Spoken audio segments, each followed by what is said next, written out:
हाँ जी दोस्तों, क्या हाल चाल है। दिव्यांशु भैया की आप सभी को राम राम है। आज की वीडियो में हम लोग बात करने वाले हैं दोस्तों सिम्फनी कंपनी की तरफ से आने वाले सिम्फनी के 27 लीटर पर्सनल एयर कूलर के बारे में।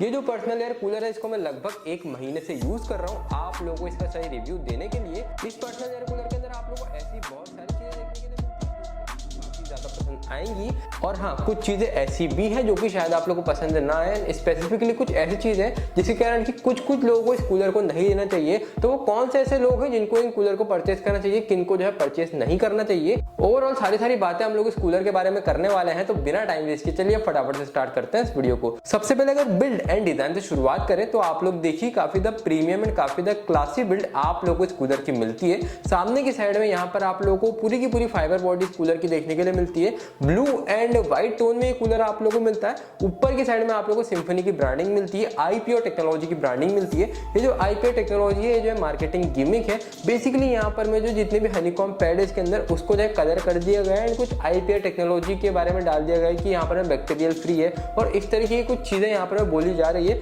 लेकिन ऐसा कुछ नहीं है, रियल लाइफ कंडीशन में आप लोग कोई बेनिफिट नहीं करेगा। मार्केटिंग गिमिक है, आप लोगों को ये सब चीजों में नहीं आना है। तीनों साइड इस वाले कूलर के अंदर आप लोगों को पैड देखने के लिए मिलते हैं जो कि हनीकॉम के पैड है। अब यहाँ पर एक बात मैं आप लोगों को ये बताना चाहूंगा कि जो हनीकॉम के पैड है ये काफी ज्यादा थिक है, जिसके कारण कि होता क्या है कि ज्यादा पानी ये होल्ड कर पाते हैं एक बार में, ज्यादा कूलिंग आप लोगों को प्रोवाइड कर पाते हैं। उसी के साथ साथ सामने की साइड में सर्कुलर शेप के अंदर आप लोगों को पूरा का पूरा एयर आउटलेट देखने के लिए मिलता है। दो आप लोगों को इसके अंदर वेंट्स देखने के लिए मिलते हैं। जो पीछे वाला वेंट है वो जो है मूवेबल नहीं है, आप लोग उसको हाथ से उस लूमर को एडजस्ट नहीं कर सकते। तो सामने के दोनों लूमर्स है उसको आप लोग एडजस्ट कर सकते हैं। एंड उसके जस्ट नीचे राइट साइड में आप लोग को आइस चेंबर मिलता है जहां से कि आप लोग आइस एंड वाटर डाल सकते हैं। उसके नीचे आप लोगों को वाटर लेवल इंडिकेशन देखने के लिए मिलता है जहां से कि आप लोगों को ये पता चलेगा कि अभी करंटली कितना पानी इस कूलर के अंदर है एंड क्या आप लोगों को पानी भरने की जरूरत है या फिर नहीं। कूलर के पीछे साइड आप लोगों को 2 आउटलेट मिलते हैं, एक आप लोगों को नॉब मिलता है, एक आप लोगों को आउटलेट मिलता है। एक आप लोगों को ओवरफ्लो का आउटलेट मिलता है, अगर आप लोग ज्यादा पानी इसके अंदर भर देंगे तब जो पानी है वो पीछे से बाहर निकल जाएगा।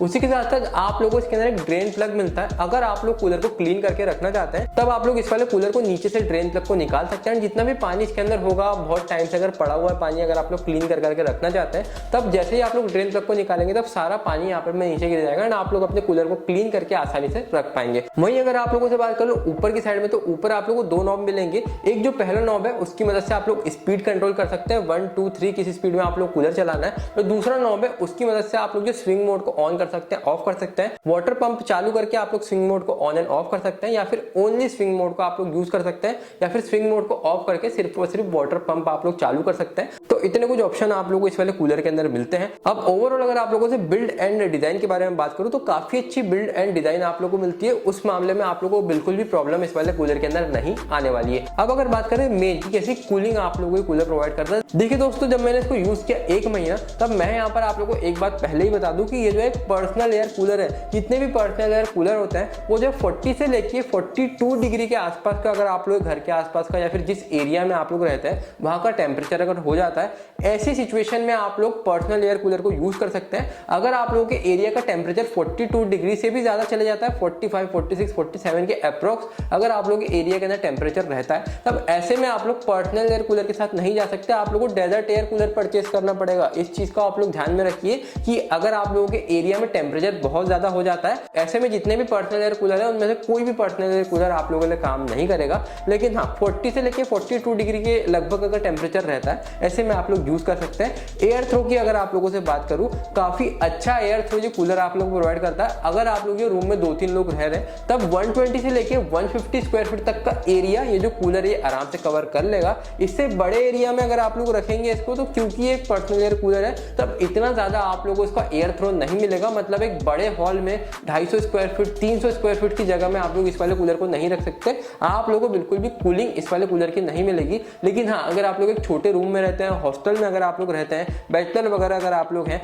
ऐसे में आप लोग इस वाले कूलर को यूज कर सकते हैं। 2-3 लोग अगर आप लोग एक रूम में रहते हैं वहां पर आप लोग को प्रॉब्लम इस वाले कूलर के अंदर नहीं आने वाली है। कूलिंग के बारे में अगर आप लोग लोगों से बात कर लूँ तो हमने यहाँ पर काफी सारे कूलर अनबॉक्स करके रखे हैं। उनमें से जो सबसे अच्छी कूलिंग प्रोवाइड कर रहा है कूलर वो जो है यही वाला कूलर है, सिम्फनी का आइस क्यूब 27 लीटर। हमने दोस्तों इस बजट में हैवेल्स, बजाज, उसी के साथ साथ क्रॉम्पटन के भी कूलर अनबॉक्स एंड रिव्यू किए, लेकिन इस वाले कूलर की जो कूलिंग है वो आप लोग काफी ज्यादा तगड़ी देखने के लिए मिलती है, काफी ज्यादा अच्छी देखने के लिए मिलती है। उसके पीछे का रीजन ये है कि जो हनीकॉम के पैड इसके अंदर यूज हुए हैं वो काफी ज्यादा थिक एंड काफी ज्यादा मोटे यूज हुए हैं। उसका फायदा आप लोगों को ये मिलता है कि ज्यादा पानी वो एक बार में होल्ड कर पाते एंड ज्यादा एफिशिएंट कूलिंग वो आप लोग प्रोवाइड करते हैं। तो हाँ, कूलिंग के मामले में आप लोगों को शिकायत नहीं करूंगा। अब अगर आप लोगों से बात कर लूं कि और क्या अच्छी चीजें आप लोगों को इस वाले कूलर के अंदर मिलती है, तो सबसे अच्छी चीज मुझे लगी है वो है दोस्तों नॉइस। अगर आप लोग ऑफिस वर्क करते हैं, अगर आप लोग मीटिंग वगैरह अटेंड करते हैं, ऐसे में आप लोगों का फायदा क्या होगा कि अगर आप लोग कोई मीटिंग वगैरह अटेंड कर रहे हैं, ऐसे में यहाँ पर आप लोगों को ज्यादा नॉइस जो है इस वाले कूलर के अंदर नहीं सुनाई देने वाली है। ये चीज आप लोग काफी अच्छी मिलती है। जो तीसरी सबसे बढ़िया चीज आप लोग को इस वाले कूलर के अंदर मिलती है वो है इसका low maintenance cost and low power consumption.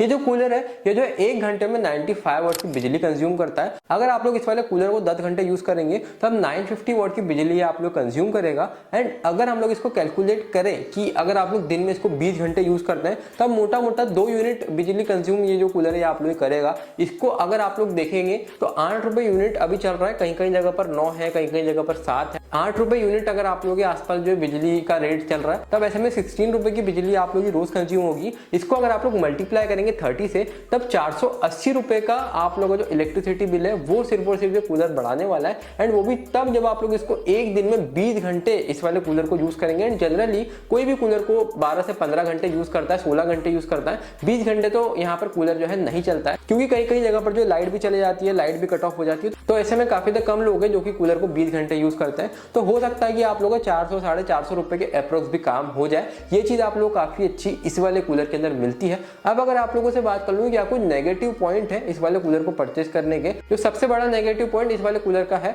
वो एक ही है कि इसके अंदर 27 लीटर की आप लोगों को टैंक कैपेसिटी मिलती है और जो पानी है इसके अंदर वो लगभग 4 से 5 घंटे के अंदर खत्म हो जाता है। तो आप लोगों को इसके अंदर एक दिन में आप लोग कम से कम 2 बार इसके अंदर पानी भरना पड़ेगा अगर आप लोग चाहते हैं कि अच्छे तरीके से कूलर जो चलता रहे, कूलिंग आप लोग प्रोवाइड करता रहे। पानी ये कूलर काफी ज्यादा कंज्यूम करता है, उसके पीछे का रीजन ये है पानी को ज्यादा देर स्टोर करते हैं, होल्ड करते हैं, ऐसे में पानी भी ज्यादा कंज्यूम होता है। कूलिंग भी आप लोगों को अच्छी मिलती है, लेकिन हाँ 2 बार पानी आप लोग को इस वाले कूलर के अंदर भरना पड़ेगा। तो मेरे हिसाब से अगर ये आप लोगों को प्रॉब्लम नहीं है तब ओवरऑल तो फिर इसको हटा दिया जाए तो इस वाले कूलर के अंदर आप लोग को ऐसा कोई प्रॉब्लम नहीं मिलती है, जिसके कारण कि आप लोग इसको परचेस ना करें। जिस प्राइस पर ये आ रहा है उसके हिसाब से बेस्ट ऑप्शन ये कूलर आप लोगों के लिए रहने वाला है। अगर आप लोग इस वाले पर्सनल एयर कूलर को परचेस करना चाहते हैं तब इसकी बेस्ट बाय लिंक मैं आप लोगों को डिस्क्रिप्शन में एंड उसी के साथ साथ पिन कार्ड में प्रोवाइड कर रहा हूं, वहां पर जाकर डायरेक्टली आप